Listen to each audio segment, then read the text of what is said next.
In the xy plane, what is the area defined by these two inequalities? So the first thing that you should do is try to roughly sketch the shapes and see how they would look on the plane. So that way you at least know what area you are trying to find. So let's start with the grid. First of all, for inequalities like this, where you have something like greater than or less than, what you can do to visualize the region is treat that inequality like an equation instead. So an equation would define some sort of a curve on the graph, and the region defined by that inequality is just the region on one of the sides of the curve if it's an open curve, and either the inner bounded region or the outer region if it's a closed shape like maybe a circle. So let's go ahead and quickly sketch those. For y greater than equal to x plus 4, we'll use the equation y equals to x plus 4. And to get the line for this, we can just use two random values of x and see what y we get.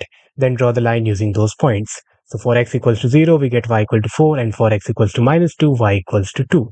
So using these 2 points, we get this line. And since we have y greater than equal to x plus 4, this is the region defined by the first inequality. Coming to the second equation, let's forget about the constraints for now. First of all, we know that an equation of the form x minus a whole square plus y minus b whole square equals to r square is the general equation for a circle with the radius r and the center located at a comma b. Looking at this equation, this also looks like the equation of the circle in the general form, but we have an extra x and y term here. So if we factor those, we'll know exactly where the circle is located and what the radius is. So we'll factor this using a method called completing the square. There will be a separate video for that, so let's not focus on factoring too much for now. After factoring, we get the equation x plus 2 whole square plus y minus 2 whole square minus 8. So this is how our inequality looks like now. Now, since this is a double inequality, this actually defines two circles, the inner region of this circle and the outer region of this circle. So let's break them down and look at them separately. For the first one, we get x plus 2 whole square plus y minus 2 whole square less than equal to 8.